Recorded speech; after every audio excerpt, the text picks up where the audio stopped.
desses números e desses dados para poder analisar com a gente é o Donalvan Maia, nosso goiano amigo, querido, CEO da Fox Grãos. Donalvan, bom dia, bem-vindo.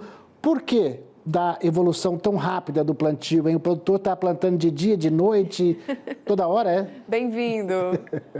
Bom dia, Valteno. Bom dia, Carolina. Exatamente, Valteno. A gente vem aí, ao longo dos anos, aumentando muito a capacidade de plantio do agro brasileiro, não vou nem dizer goiano, mas brasileiro. As nossas máquinas vêm melhorando, a tecnologia vem melhorando, então a questão de plantabilidade aumenta demais. Então a gente sempre fala que no agro tem muita tecnologia e agora a gente comprova que tem muita tecnologia.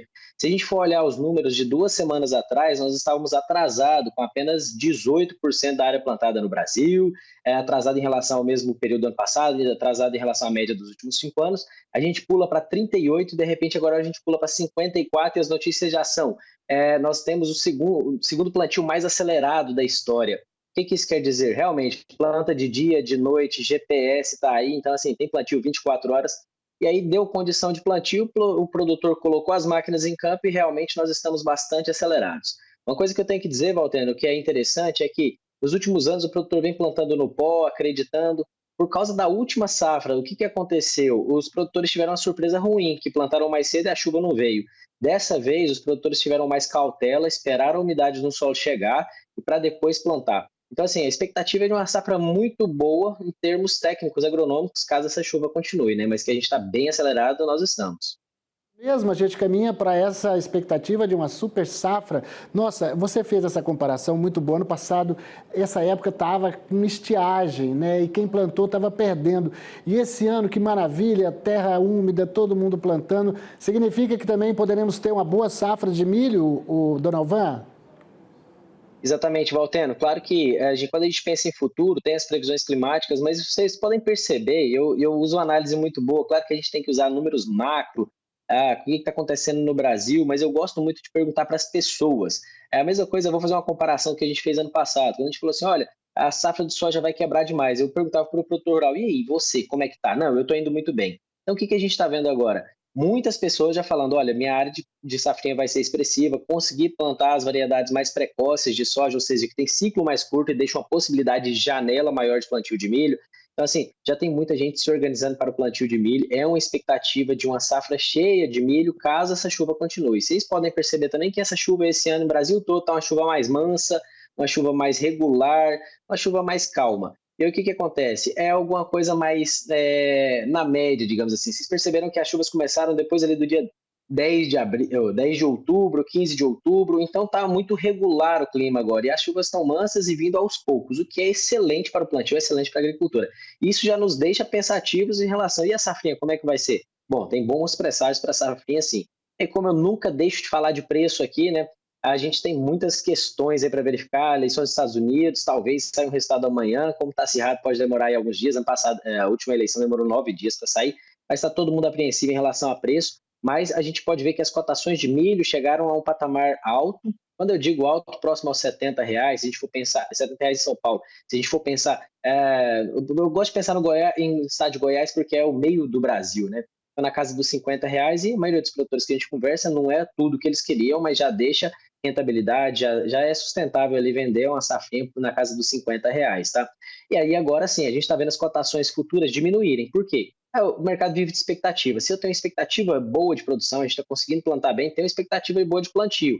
E o mercado demandador ele não aumentou tanto, então pode ser que as cotações venham um pouco abaixo. Então é hora de aproveitar, já que está se planejando, comprando insumos, fazer aquela famosa relação de troca, já fazer, como eu sempre digo, Walter, fazer suas vendas escalonadas e fazer suas travas. O que é isso? Garantir um preço base para que você possa ter segurança na sua produção aí, que parece que vai ser muito boa, e deixar a parte para especular, para participar de uma alta, apenas com a parte da produção, né? Vai cheio de frases, né? Dá a mão para a boca, não sei mais o quê. Você ia perguntar de preço, não era, Carol? Ia perguntar de preço, e já que o Donalvan falou de milho, vamos falar da soja também? Olha só, 2 cenários: que a soja no Brasil nunca teve tão escassa, mas são 2 coisas totalmente distintas, tá? A primeira coisa é a nossa soja disponível, que realmente ela aumentou de preço bastante. A gente chegou na casa de R$ 135, R$ 140 no Brasil. Era alguma coisa que os produtores queriam há muito tempo, mas também pagou um custo muito caro para armazenar essa soja até agora. Mas beleza, a gente quase não tem soja disponível no Brasil mais, eu acho que isso aí vão ser vendas pontuais, quem segurou agora, que bom que está vendendo mais caro, mas é hora de pensar em soja futura. E aí eu gosto de falar de preços aí, nós tivemos preços há muito tempo em $12, $11 por bushel, isso significava aí soja de cerca de R$120, R$125 aqui no Brasil. Essa soja caiu num patamar e hoje que está segurando num patamar de $10 por bushel. E aí o que acontece? Isso é uma soja hoje na casa dos R$110 para o ano que vem. Nós aqui, nas nossas análises, conversando com os produtores rurais, uma soja entre 110 e 115, 120 reais já é uma soja também que tem propensão de pagar a conta, de deixar as contas mais equilibradas do produtor rural.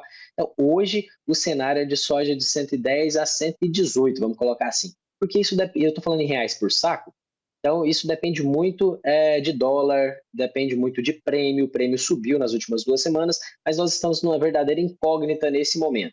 Então, o que está acontecendo? Nós estamos na expectativa de eleições dos Estados Unidos. Caso o Trump ganhe, qual que é a expectativa do mercado? As cotações de Chicago podem cair. Beleza, mas se as cotações de Chicago caem, será que a minha soja em reais por saco cai também? Não. A tendência, a expectativa do mercado é que a China venha comprar mais soja brasileira e isso aumenta os preços em reais por saco aqui no Brasil. Então é uma oportunidade para o produtor, às vezes, fazer um preço médio mais alto. Só que também é o seguinte, nesses preços, se está pagando conta e deixando uma certa pequena rentabilidade, mas está deixando, de novo, que os produtores façam média de preço, patamar de preço e não arrisquem tanto. Deixem uma parte da produção para que, se possível, participar dessa alta. Caso aconteça essa eleição dos Estados Unidos, o Trump ganha e aumento de soja aqui no Brasil, mas se isso não acontecer, nós temos números agora que a tendência de médio prazo, tendência, tá, gente? Tendência é de queda de preço de soja. Por que isso? Porque a China está muito bem abastecida, nós temos 95% da área de soja colhida nos Estados Unidos, foi uma safra boa, não foi recorde dos recordes, mas foi uma safra muito boa, e a expectativa no Brasil, do jeito que está chovendo agora, é que tem uma safra recorde. Então, quando a gente olha safra recorde, a tendência média dos preços é de queda, então que os produtores aproveitem nesse momento esses preços de 110, 115, 120 reais, e vão fazendo preços médios para garantir base de preço, e ter um ano melhor do que foi nos últimos 2 anos, que a gente sabe que o custo de produção estava muito alto, e o preço de venda foi abaixo do custo de produção e isso gerou muito problema. Então agora é o momento de planejar, sentar e falar, olha, se eu estou acima do meu custo de produção, estou deixando um pouco de margem, eu vou fazendo vendas. E vou deixar uma parte da produção para eu poder participar de um eventual alta. Porque é muito arriscado nesse momento, mas nos nossos clientes estão fazendo médias satisfatórias. E, inclusive, Walter, é um tema assim que pouca gente usa, mas usando a Bolsa de Valores para poder especular no bom sentido, deixar para poder participar de uma eventual alta na Bolsa de Valores, pagando prêmio por isso, mas garantindo o preço base, tá? Então, o preço hoje está na casa de 110 a 115 reais no interior do Brasil. E o produtor aproveitando a soja futura. E o produtor aproveitando a alta do dólar, que está lá nas alturas, né? Exatamente. Valor recorde, isso ajuda também para quem exporta, né? E a soja é um elemento de exportação, dona Alvan. E é o que está nos salvando ultimamente, viu, Valteno? Porque essa alta do dólar, em que pese ser problema para o Brasil, na verdade, é um sintoma, é um resultado do déficit das contas públicas e tudo isso, só que essa alta, nesse momento, ajuda muito as exportações, ajuda muito a precificar uma soja mais cara em reais por saco, ou seja, o comprador internacional com menos dólar compra mais soja aqui, então a nossa soja fica mais atrativa, tá? Até o nosso milho começa a ficar mais atrativo, pensando aí nas 50, 52 reais para o ano que vem. Então, assim, o dólar alto nos ajuda agora e que pese que não seja muito bom para o Brasil como um todo. Mas tem que aproveitar esses momentos, o jogo é esse, então essa alta de dólar tem que ser aproveitada também, tá, Valteno? Tá certo. Dona Alvan, obrigado pela sua participação. Vi na sua rede social, você caminhando aí numa lavoura de soja, todo feliz da vida. Um abraço para a Goianada toda aí, nosso estado vizinho aqui, é o Distrito Federal. Muito obrigada, Dona Alvan, e até a próxima. Um abraço, Valteno. Um abraço, Carol. Que Deus abençoe nessa safra.